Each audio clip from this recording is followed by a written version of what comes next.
everybody. Welcome to another edition of Talking Fitchburg. I am and will always be Jay Cross. Hope you're having a wonderful day, if you had a wonderful day, whichever one works.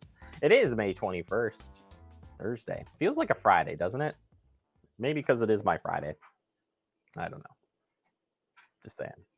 And we're all hoping to be, Fact TV staff's hoping to be off tomorrow. So we're magically going to make Talking Fitchburg happen tomorrow. Wink, wink. Andrew's got that magic, so he'll make sure you still get Talking Fitchburg tomorrow. And until then, we have a very good show for you here today. Not that they're not all, they're good, but I mean, come on. This one's going to be great because we'll get you updated with the latest headlines heading into your weekend. And we're going to talk about the Forward Dane plan. So there's been a lot of talk about it. There's a lot of information behind it. We're going to try to break it down for you here the best that we can. And then we'll check in with our friends over at the Department of Ag Trade Consumer Protection, talking about student loans. There's some great information out there about delayed payments and more. There's also scams out there as well. So we'll check in on that coming up. But first, we'll turn right to the headlines. And we start with this. The second Friday Night Lights event is coming up tomorrow. It will be happening from 6 to 7:30 p.m. This will be at different parts of the city. We'll get the map out as soon as it becomes available. But, basically you can step out your doorway and watch the quick parade. It moves quick. I'm going to tell you, I rode along last week. It moves very quickly. But it was great to see everybody out there. And I want to make sure that they get to all parts of the city here on the second one. There'll be more to come, it sounds like, too. So we'll keep you the loop on that as we get more information, but pretty cool stuff there for tomorrow night, especially for those who aren't going to be able to travel this Memorial Day weekend. This is your opportunity to at least see a parade. Do something, right? It'll be fun. All right, Wisconsin National Guard helps with the COVID-19 testing. There's a pretty cool thank you note coming in. It says major milestone for citizen soldiers assisting with the community testing sites around the state. Everybody who needs a test can get a test. You can find out more through the Department of Health Services. But this is pretty cool. There's 25 teams of community Wisconsin Guard soldiers deployed. That's more than 600 citizen soldiers, airmen, established mobile testing sites at locations from correctional facilities, health clinics to businesses all over the place. And they've already have done over 50,000 tests as of yesterday. So 50,000. Here in Dane County alone at the testing site at Atlanta Energy Center, they had around 4,737 people come through the free testing site. So that's a really great number to hear as of yesterday. And the testing sites continue to be open. And this is what they've got going on here. Anyone can get a test. You can drive, walk, or bike up to the Atlanta Energy Center, just off Rimrock Road entrance. Check in, follow the signage, and someone with PPE will check in with you. Then you will get swabbed after checking in. Someone will swab your nose, both sides. Lab testing then will take place, and you'll get your results back in 3 to 5 days. Remember that this is testing if you have COVID-19 right now. It does not test looking back. Translators are available on site.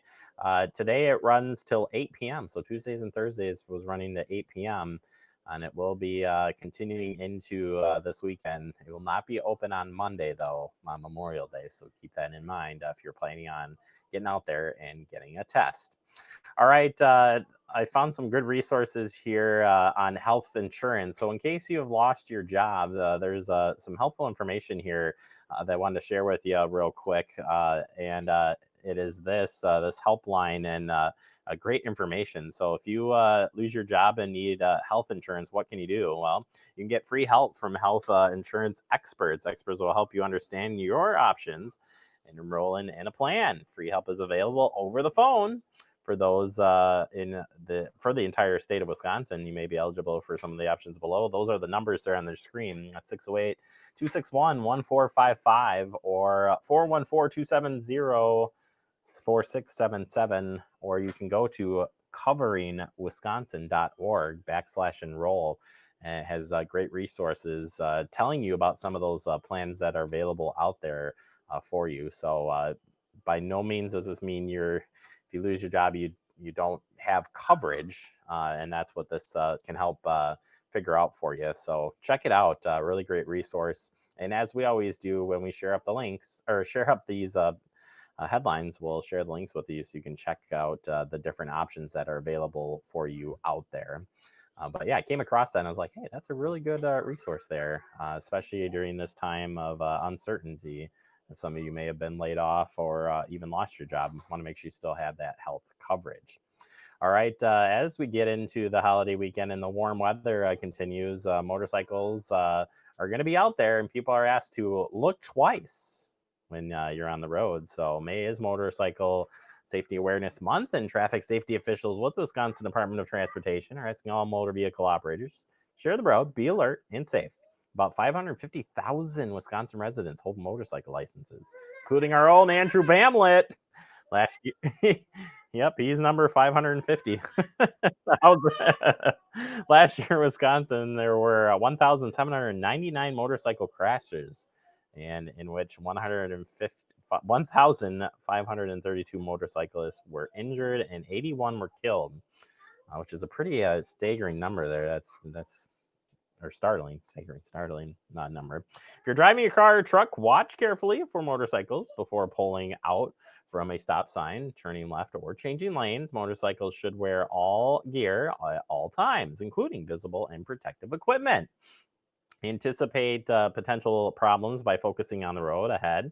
Gravel and other debris on the roadway present special challenges for motorcyclists, and get properly licensed. Consider taking a motorcycle safety course so you can know all the rules to the road and more information.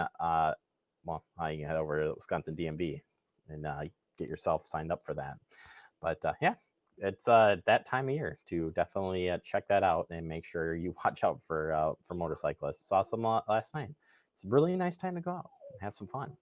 All right, finally, public and private partnership advances accessibility for peer projects throughout Dane County parks this spring.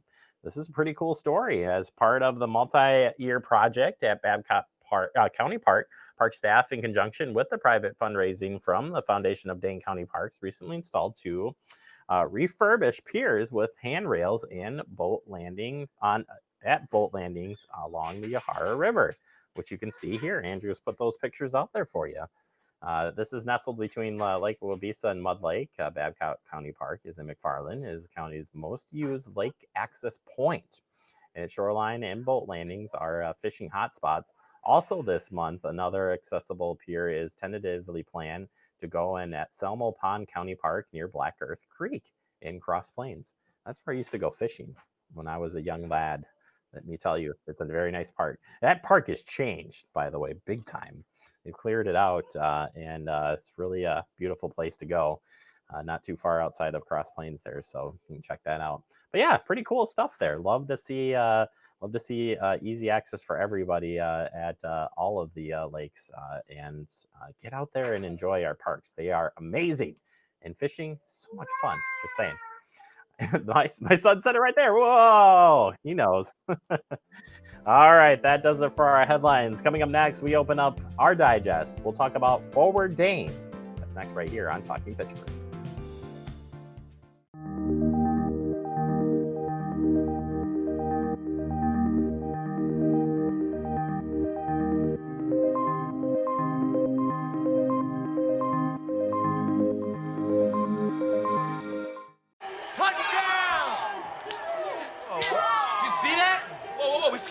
Score going to the playoffs. I can't believe I missed that. Every time I'm buzzed, I spend too much time on my phone. What? I should take your phone away. No. I'll call for a ride. Hey, why does my face look like that? I'm playing with these new face filters. Okay, you know what? Yep, that's mine. Kevin, I need that back. No. Kevin! Gaining weight was easy. All I had to do was sit down and eat. Losing weight's a lot harder. I have to work at it every day. But with every step, I lower my risk for type 2 diabetes and heart disease. And that makes every step, every choice, every day very much worth the effort. Learn how you can help stop diabetes by losing weight, eating healthy, and staying active. Visit checkupamerica.org or call 1-800-DIABETES.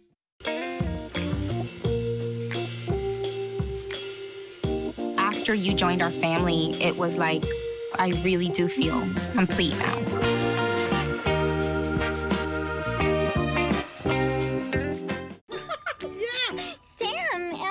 Oh, hey, Julia. Are you ready to play band with us? I'm gonna play my clarinet. And Elmo's gonna play his drum. Drum loud. Oh, well, you know what to do, Julia. Julia knows.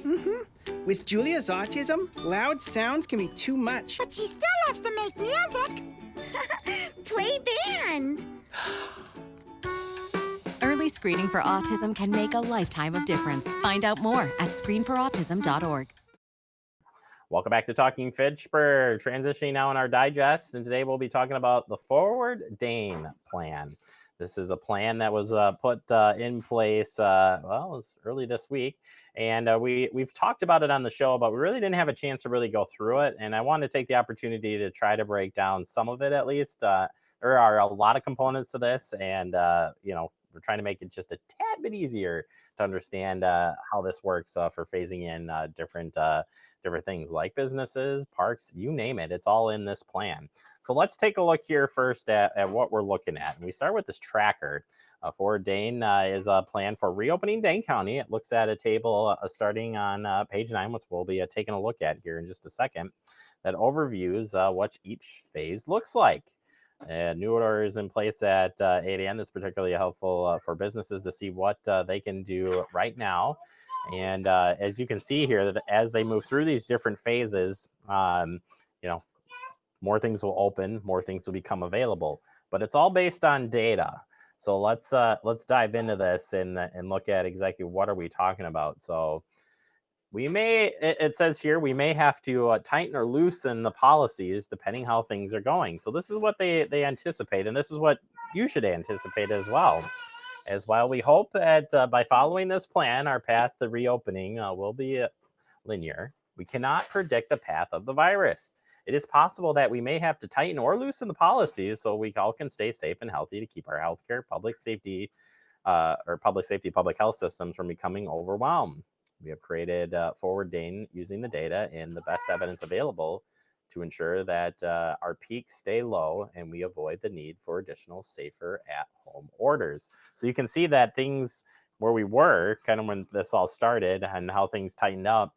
And now as we're coming, as the curve kind of goes flat and down, things can come back online. But that still doesn't mean that things won't go back up. And we're starting to hear that at different parts of the country where maybe things were loosened up and the numbers went back up. So I think this is a great graphic kind of showing what they're anticipating, and something we got to get our heads wrapped around, that this is a fluid situation. So things can get better and worse and better, with ultimately a vaccine hopefully to come that will level this off a little bit to help us move forward. So let's look at the metrics of this. So Forward Dane metric is a real-time based metric system.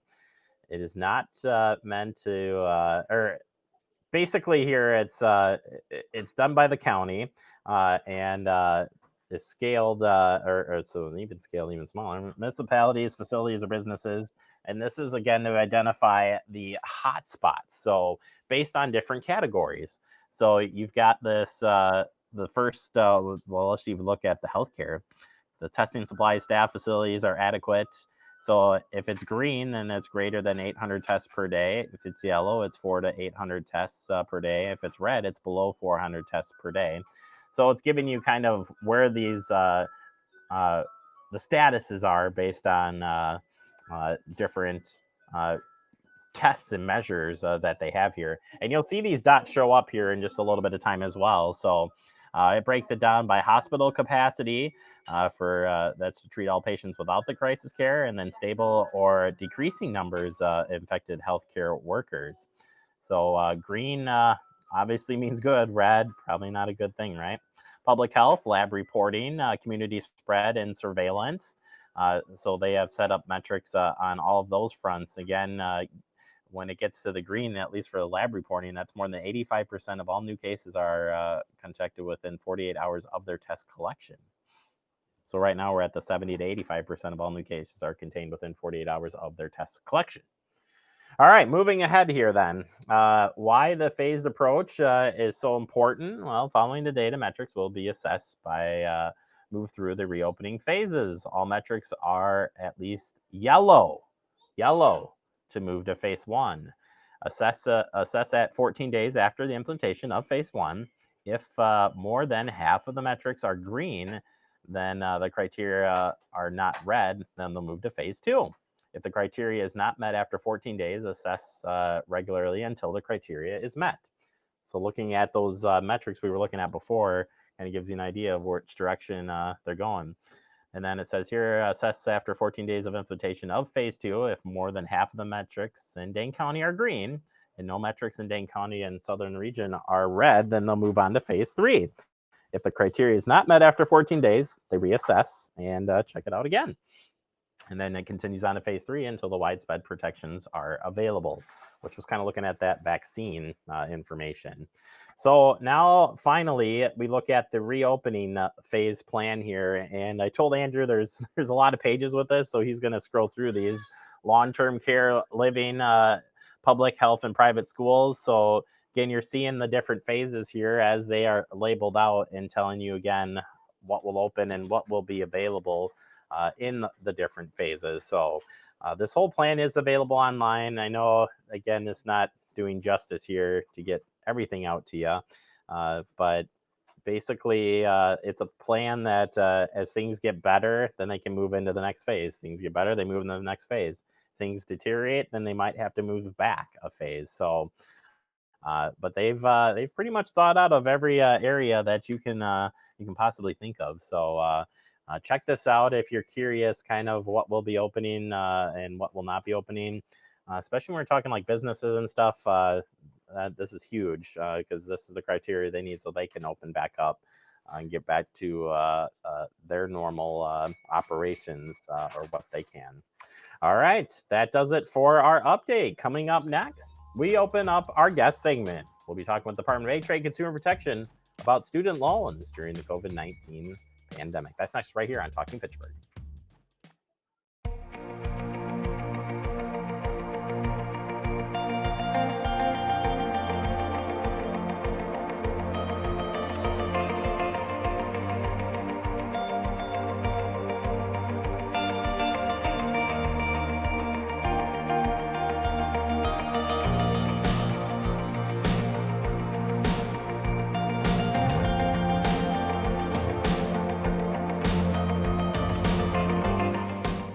I expected it to be a lot easier. I thought it was going to be a piece of cake. I didn't know what step to take next. I was transitioning from the military. I was a vehicle gunner. An avionics specialist. I was an MP, military police. My friends thought I could do anything. I missed my unit, my family. Playing with my daughter, I felt like a stranger. I was overwhelmed. I couldn't sleep. I just wanted to be by myself. I didn't have a clear sense of what to do next. I was too proud. And then I thought, if I'm going through this, other veterans have gone through it too, right? I started to open up. And it made a huge difference. So I reached out and I saw that I wasn't alone. Because before I was able to take on my next mission, I had to take on just taking care of myself. To find purpose. We are not alone. Other veterans have transitioned from the military and overcome mental health challenges. Visit maketheconnection.net.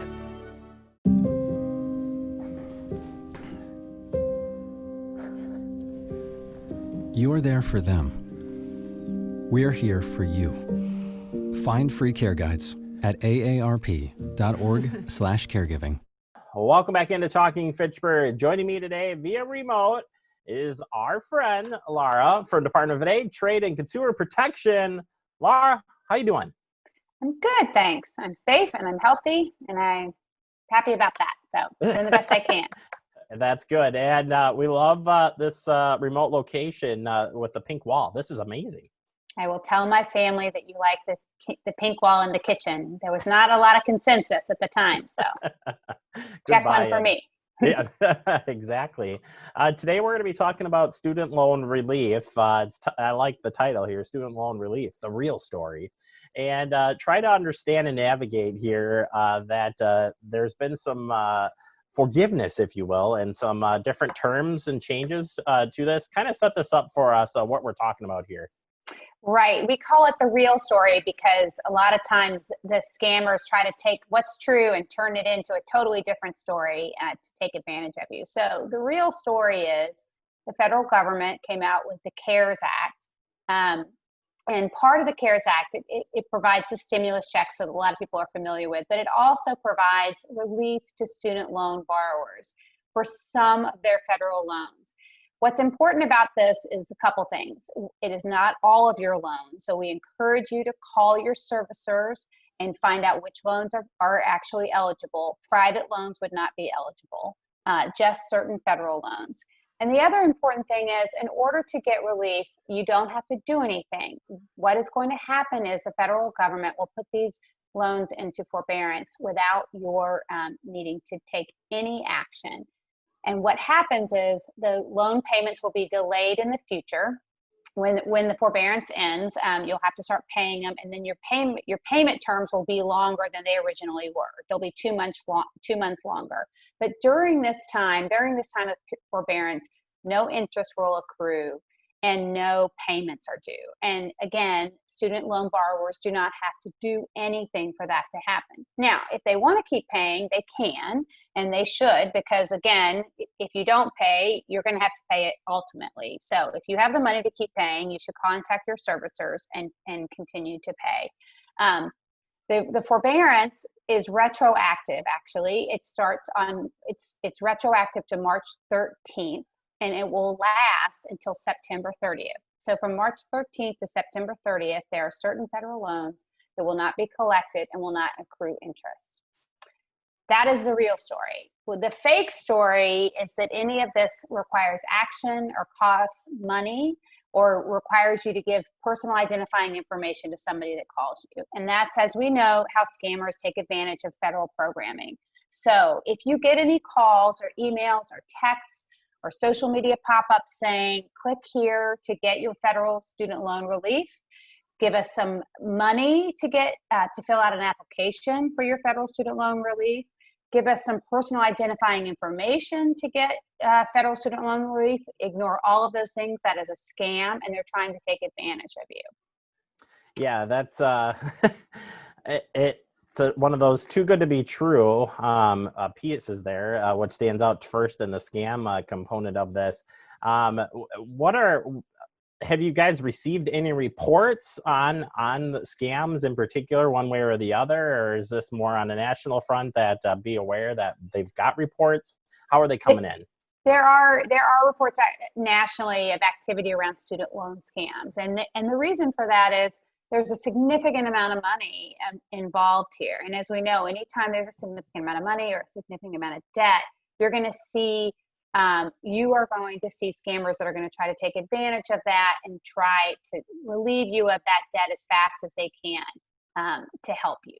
And the reality is, you're right. If it's too good to be true, if someone's telling you they can get rid of your debt faster, cheaper, it's a scam. And you should rely on solid sources for information. So you should contact your servicer. There's also information on the U.S. Department of Education's website that tells you all about the relief. But it's important to know that not all federal loans are included. So don't think, okay, I don't have to pay any of my debt at all.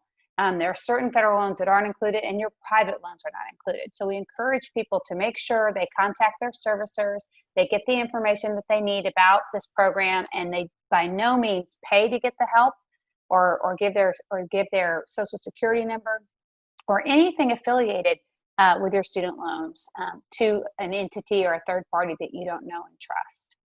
I see here in this story that automatic debit payments will be suspended.